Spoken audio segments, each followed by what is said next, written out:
Hello friends, welcome to up to date facts और आप देख रहे हैं अप टू डेट फैक्ट्स का full day news episode. Pakistan में आज भारतीय हाई कमीशन के ऊपर एक ड्रोन उड़ता हुआ दिखा। इस पर भारत ने सख्त आपत्ति जताई। किसी भी देश में अन्य देशों के एम्बेसीज की सुरक्षा की जिम्मेदारी मेजबान देश की होती है और सुरक्षा में हुई स्लैप्स को हरगिज बर्दाश्त नहीं किया जाएगा। भारत में जम्मू इंटरनेशनल एयरपोर्ट पर स्थित भारतीय वायुसेना बेस पर पिछले हफ्तों एक ड्रोन हमला हो चुका है। देश में नए आईटी लॉस जारी हो चुके हैं। सर्च इंजन गूगल का कहना है कि उसने इन नए आईटी लॉस का उल्लंघन करने वाले तकरीबन 59,350 लिंक्स को अपने सर्च इंजन से हटा दिया है। भारत ने आज 130 देशों के साथ मिलकर, जिनमें G20 के देश भी शामिल हैं, एक global consensus framework to do business for multinational corporations sign किया है, जिसमें अगर कोई एमएनसी एक से ज़्यादा देश में अपना बिजनेस कंडक्ट करती है तो उसे मैक्सिमम 15% टैक्स किया जाएगा।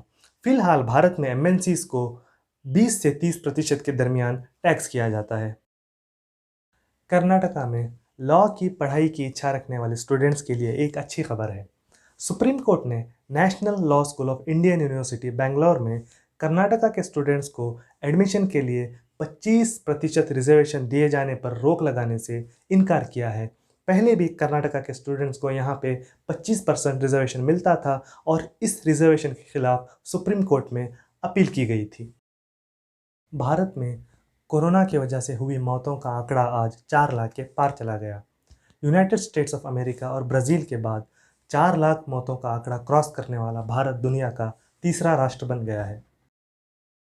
Academy of motion pictures arts and sciences एक एकेडमी है जो फिल्म जगत के सबसे प्रसिद्ध पुरस्कार ऑस्कर को प्रदान करती है। इस एकेडमी ने आज भारतीय कलाकार विद्या बालन, एकता कपूर और शोभा कपूर को एकेडमी के मेंबर बनने का आमंत्रण दिया है। कर्नाटक सरकार ने 1 जुलाई 2021 से नए एकेडमिक ईयर की शुरुआत का ऐलान किया था, लेकिन हाल ही में आए एक सर्वे से पता चला है कि कर्नाटक में 40% छात्रों के पास इंटरनेट की सुविधा नहीं है और 33% छात्रों के पास मॉडर्न गैजेट्स जैसे स्मार्टफोन और लैपटॉप की सुविधा नहीं है।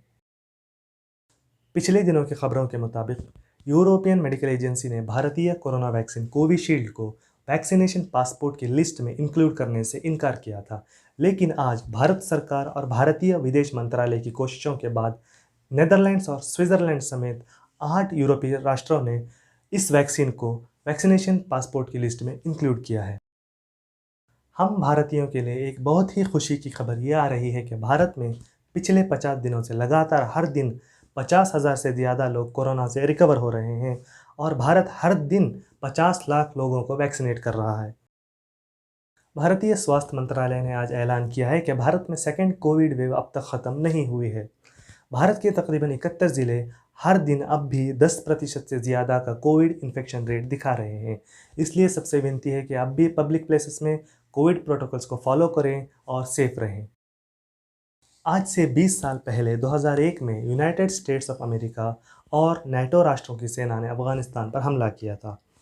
हमले के वक्त अफ़गानिस्तान का बागरम एयरबेस नाटो सेनाओं का सबसे महत्वपूर्ण और बड़ा एयरबेस माना जाता था। अब नाटो और यूनाइटेड स्टेट्स ऑफ अमेरिका के सेनाओं का अफ़गानिस्तान से निकलने के फैसले के बाद इस एयरबेस से भी निकलने का फैसला लिया गया है। पाकिस्तान ने समाज में बेहयाई और बेपर्दगी फैलाने के जुर्म में Chinese social media app TikTok को बैन किया था। अब टिकटॉक का कहना है कि उसने अपने प्लेटफॉर्म से बेपर्दगी और बेहयाई फैलाने वाली तकरीबन 60 लाख वीडियोस को हटा दिया है। टिकटॉक ने इस ऐलान के बाद पाकिस्तान सरकार से बैन को हटाने की मांग की है। जुलाई 2021 में जर्मनी की सड़कों पर चलने वाली इलेक्ट्रिक कार्स की तादाद 1 मिलियन तक पहुंच गई है। जर्मनी का कहना है कि उसने 1 मिलियन के इस टारगेट को अचीव करने के लिए 2020 का समय रखा था, लेकिन इस टारगेट को अचीव होने में 6 महीनों की देरी हुई है। आज 2 जुलाई को वर्ल्ड यूएफओ डे मनाया जाता है। यूएफओ या अनआइडेंटिफाइड फ्लाइंग ऑब्जेक्ट उस मशीन को कहते हैं जो मानव निर्मित ना हो या फिर किसी देश या संगठन ने इसके उड़ाने की जिम्मेदारी ना ली हो। कहा जाता है कि यूएफओ को एलियंस उड़ाते हैं। कहा जाता है कि 1947 2 जुलाई को न्यू मैक्सिको के रोजवेल में एक यूएफओ क्रैश हुआ था और इसी की याद में 2 जुलाई को वर्ल्ड यूएफओ डे मनाया जाता है। आप जो इस वक्त स्क्रीन पर पिक्चर देख रहे हैं, ये बंसवाड़ा राजस्थान में 2008 में खींची गई पिक्चर है, जिसमें किसी मशीन को उड़ते हुए देखा जा सकता है। इस मशीन को बहुत से लोगों ने देखा था और कहा गया था कि ये भी एक यूएफओ है। वर्ल्ड मीटियोरोलॉजिकल ऑर्गेनाइजेशन ने कहा है कि 6 फरवरी 2020 महाद्वीप अंटार्कटिका के इतिहास का सबसे गर्म दिन था। इस दिन का तापमान अंटार्कटिका में 18.3 डिग्री सेल्सियस रिकॉर्ड किया गया था। अंटार्कटिका का टेम्परेचर पिछले 50 सालों में बढ़ता आ रहा है और ये धरती के लिए अच्छी बात नहीं है। यूनाइटेड अरब एमिरेट्स ने आज अपने नागरिकों के भारत, पाकिस्तान समेत 14 राष्ट्रों का सफ़र करने पर पाबंदी लगाई है। ये पाबंदी इन राष्ट्रों में कोरोना की बढ़ती हुई तादाद की वजह से की गई है। चाइना के जिनजियांग प्रांत में सालों से उइगुर मुसलमानों पर जुल्म होता आया है। फ्रांस ने कहा है कि फ्रांस में बिजनेस करने वाले 4 एमएनसी फैशन रिटेलर्स इस जुल्म से फ़ायदा ले रहे हैं। फ्रांस ने कहा है कि इन चारों रिटेलर्स के खिलाफ फ्रांस में इन्वेस्टिगेशन की जाएगी। चारों रिटेलर्स के नाम कुछ इस तरह हैं: यूनिक्लो फ्रांस, एसएमसीफी, इंडिटेक्स और माए। Securities exchange board of India SEBI ने फूड डिलीवरी फर्म जोमेटो के आईपीओ को मंजूरी दे दी है। आज की स्पोर्ट्स न्यूज़। वेस्टइंडीज़ में खेले गए वेस्टइंडीज़ और दक्षिण अफ्रीका के बीच एक T20 मुकाबले में आज वेस्टइंडीज़ ने दक्षिण अफ्रीका को 21 रन से हरा दिया। पहले बैटिंग करते हुए वेस्टइंडीज़ ने 6 विकेट के नुकसान पर 167 रन बनाए और उसके जवाब में दक्षिण अफ्रीका की टीम 9 विकेट के नुकसान पर सिर्फ 146 रन बना सकी। इंग्लैंड में खेले जा रहे इंग्लैंड और श्रीलंका के बीच ओडीआई सीरीज़ के 3rd ओडीआई में आज इंग्लैंड ने श्रीलंका को 8 विकेट से हरा दिया। पहले बैटिंग करते हुए श्रीलंका ने 8 विकेट के नुकसान पर 241 रन बनाए। उसके जवाब में इंग्लैंड ने 2 विकेट के नुकसान पर 244 रन बनाए। इंडियन नेवी से ताल्लुक़ रखने वाले जाबिर टोक्यो ओलंपिक्स में 400 मीटर हर्डल्स के लिए क्वालिफाई कर गए हैं। इसी के साथ वो भारत की तरफ से 400 मीटर हर्डल्स में क्वालिफाई करने वाले पहले एथलीट बने हैं।